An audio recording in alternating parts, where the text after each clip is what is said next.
Sebuah perusahaan bisa tetap sukses, maju, dan berkembang tentunya memiliki manajemen yang baik dalam pengelolaannya.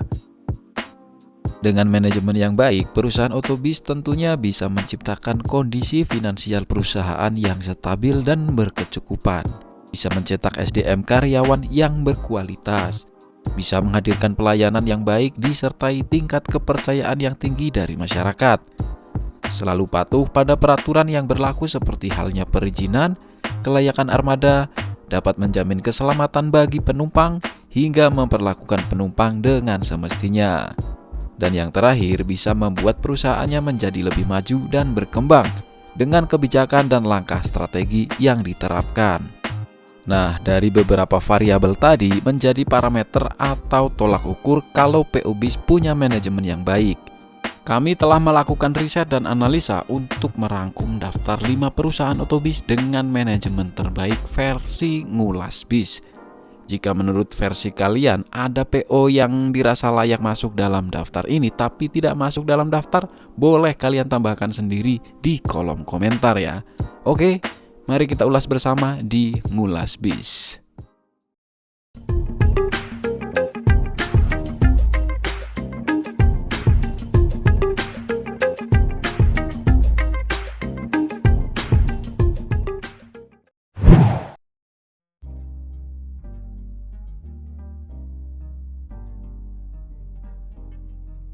PO Siliwangi Antarnusa atau SAN berasal dari kota Bengkulu. Perusahaan otobis ini didirikan pada tanggal 30 Januari 1978. Dioperatori oleh PT SAN Putra Sejahtera yang melayani bis antar kota menuju kota-kota besar di Pulau Sumatera dan Pulau Jawa. PO Siliwangi Antarnusa kini telah menjadi salah satu PO besar di Indonesia. Dalam perkembangannya hingga kini, PO Siliwangi Antarnusa telah memiliki banyak layanan trayek dan memiliki basis penumpang yang banyak. Trayeknya di Sumatera meliputi beberapa kota besar seperti Bengkulu, Padang, Pekanbaru, Jambi, Palembang, dan Bandar Lampung. Sedangkan di Pulau Jawa meliputi Jakarta, Bandung, Cirebon, Purwokerto, Semarang, Solo, Jogja, Madiun, Ponorogo, Kediri, Tulungagung, dan Blitar. PO Siliwangi Antarnusa kini dipimpin oleh Kurnia Lesani Adnan sebagai Direktur Utama. Kapasitas beliau dalam menjadi pimpinan manajemen perusahaan sudah tidak diragukan lagi. Pasalnya, beliau adalah orang yang sudah berpengalaman dalam bidang transportasi darat, khususnya transportasi bis. Saat ini, beliau terpilih menjadi Ketua IPOMI atau Ikatan Pengusaha Otobis Muda Indonesia.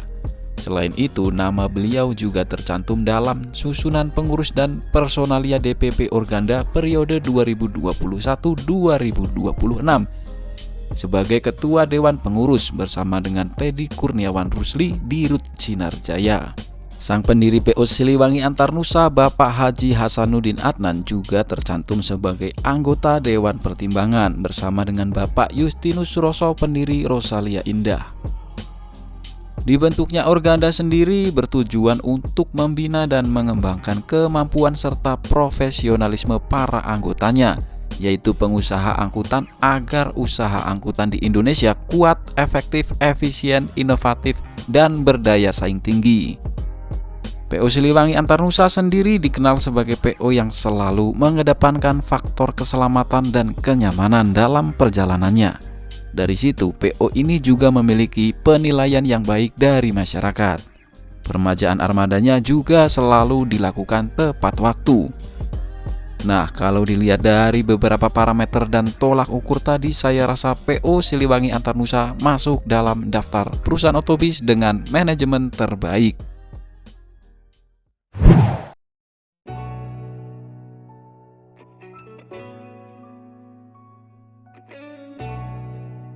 Perusahaan otobis yang berasal dari Tulungagung, Jawa Timur ini telah berdiri sejak tahun 1972.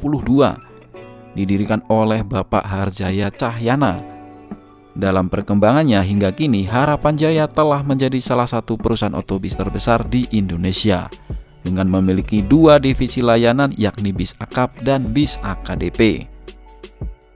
Beberapa rute trayek akap meliputi Blitar Jakarta, Madiun Jakarta, Surabaya Jakarta, Yogyakarta Jakarta, Blitar Magelang, Blitar Bandung, Blitar Palembang, Surabaya Palembang, Blitar Muara Enim, Blitar Bandar Lampung, Malang Jakarta, dan Surabaya Bandung.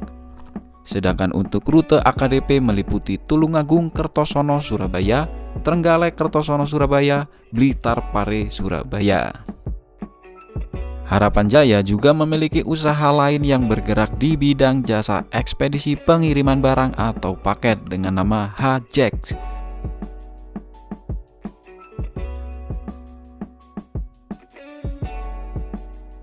Bapak Iwan Sugiono kini yang menjadi CEO dari PT Harapan Jaya Prima. Usia Harapan Jaya saat ini telah menginjak 51 tahun. Harapan Jaya masih bisa bertahan dan terus berkembang pesat menjadi transportasi andalan masyarakat daerah Jawa Timur. Harapan Jaya memiliki aset berupa armadanya yang cukup banyak dan layanan trayeknya yang juga banyak. Maka dalam pengoperasiannya bisa menghasilkan income yang besar. Tentunya perusahaan otobis yang telah mapan secara finansial seperti Harapan Jaya dalam melakukan permajaan armadanya selalu tepat waktu. Faktor keselamatan juga tak pernah diabaikan oleh PO Harapan Jaya. Dengan manajemen yang baik, Harapan Jaya juga mampu menghadirkan pelayanan yang baik kepada masyarakat. Manajemen PO Harapan Jaya juga dinilai sukses membawa skala perusahaan menjadi lebih besar, serta mampu mencetak kualitas SDM, kru dan karyawan yang bisa menjadikan PO Harapan Jaya lebih maju.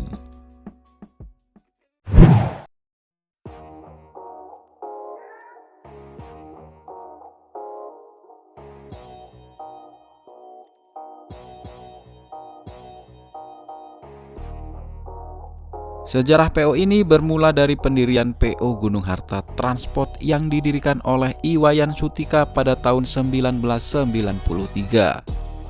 Pada masa awal pendiriannya, PO Gunung Harta Transport hanya melayani trayek AKDP di rute Denpasar Gilimanuk. Barulah di tahun 1995 Gunung Harta Transport mulai membuka trayek antar kota antar provinsi. Dan setelah itu PO Gunung Harta mampu mengembangkan jumlah armada bisnya sekitar 40 unit pada tahun 2004. I Gede Yoyo Santoso sebagai anak dari Iwayan Sutika juga turut mengembangkan perusahaan bis Gunung Harta di Kota Malang, yaitu dengan mendirikan perusahaan otobis Gunung Harta Transport Solution dan berafiliasi dengan Gunung Harta Transport Bali yang dimiliki oleh ayahnya. Dengan kepemimpinan beliau Yoyo Santoso, GHTS mampu terus berkembang dan menjelma menjadi salah satu PO besar di Indonesia dengan jumlah trayeknya yang semakin banyak. Manajemen PO Gunung Harta Transport Solution mampu menghadirkan pelayanan yang baik serta dikenal sebagai PO yang gak tanggung-tanggung soal kenyamanan penumpang.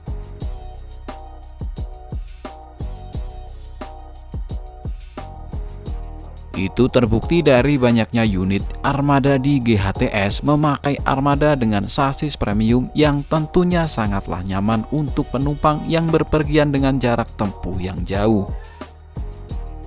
Hal itu nampaknya sudah diperhitungkan oleh manajemen GHTS ketika infrastruktur jalan tol di Jawa sudah saling terhubung.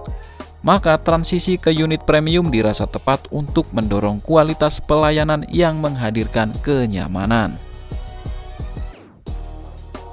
Selain itu, kualitas SDM, kru dan karyawannya di GHTS juga selalu ditingkatkan dengan pembinaan dan pelatihan secara intens melalui pendekatan komunikasi yang baik antara pihak manajemen dan karyawan.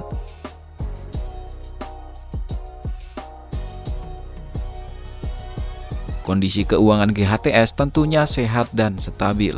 Terbukti PO ini selalu melakukan peremajaan armada dengan tepat waktu, bahkan dengan armada yang bersasis premium.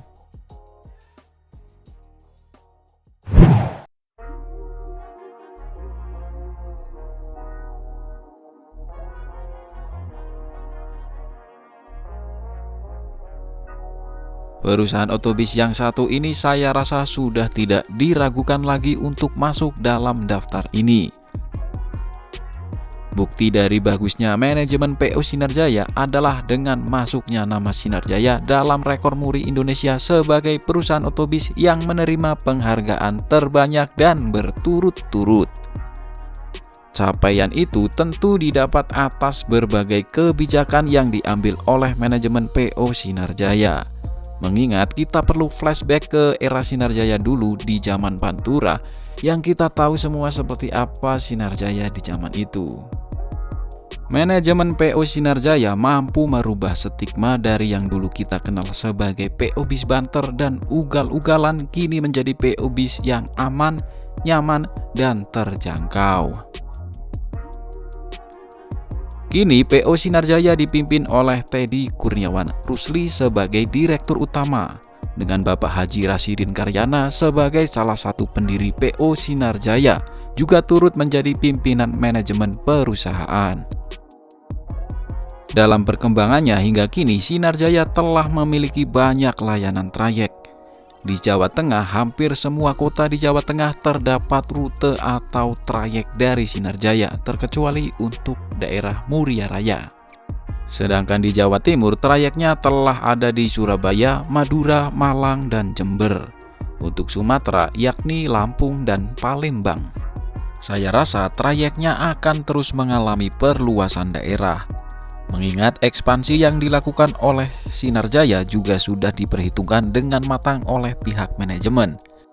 Untuk itu, tingkat keberhasilan ekspansinya juga tinggi dan tidak hanya bertahan beberapa bulan lalu trayeknya off. Kemudian setiap posisi di staf pimpinan Sinar Jaya juga diisi oleh orang-orang yang punya integritas. Maka nggak heran kalau PO ini bisa menghadirkan pelayanan yang baik kepada masyarakat serta mendapat tingkat kepercayaan yang tinggi dari masyarakat. Meskipun tarifnya terjangkau, Sinar Jaya juga tidak seenaknya dalam melayani penumpang.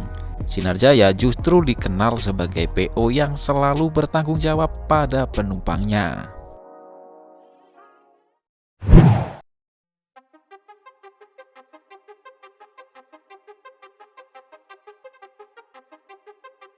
Kalau bicara soal pelayanan yang terbaik dari sebuah perusahaan otobis, PO Rosalia Indah mungkin bisa menjadi yang terdepan dalam hal ini. Pelayanan yang baik dari Rosalia Indah tercipta karena manajemen perusahaan mampu memberikan SOP atau prosedur pelayanan yang diterapkan oleh kru dan karyawannya. Selain itu, perekrutan kru dan karyawan di Rosalia Indah juga punya standar yang harus bisa dicapai. Dari hal itu, maka dijawab dengan kepuasan masyarakat yang terlayani oleh jasa transportasi dari Rosalia Indah, serta mendapat tingkat kepercayaan yang tinggi dari masyarakat. Bicara soal trayek, PO Rosalia Indah dalam perkembangannya hingga kini telah memiliki banyak layanan trayek yang telah menjamur di berbagai kota di Pulau Jawa. Di Sumatera, trayeknya telah hadir di kota Lampung, Palembang, dan Muara Enim. Kondisi finansial di Rosalia Indah tentu dapat kita nilai tergolong sebagai PO dengan keuangan yang sehat dan stabil bahkan berkecukupan. Mengingat PO ini juga dijuluki Sultan Palur. Tak perlu saya jelaskan, kalian tentu tahu kenapa julukan itu disematkan kepada Rosalia Indah.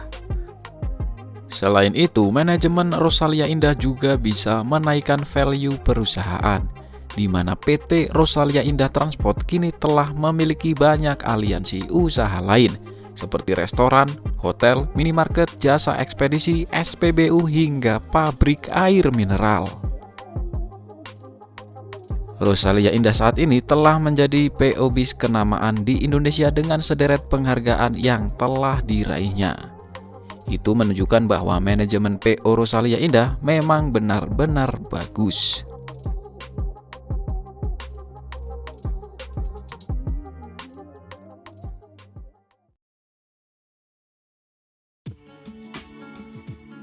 Nah, itu tadi 5 perusahaan otobis dengan manajemen terbaik versi Ngulas Bis. Gimana kalau menurut kalian? Jika ada yang lainnya, boleh tulis versi kalian di kolom komentar ya.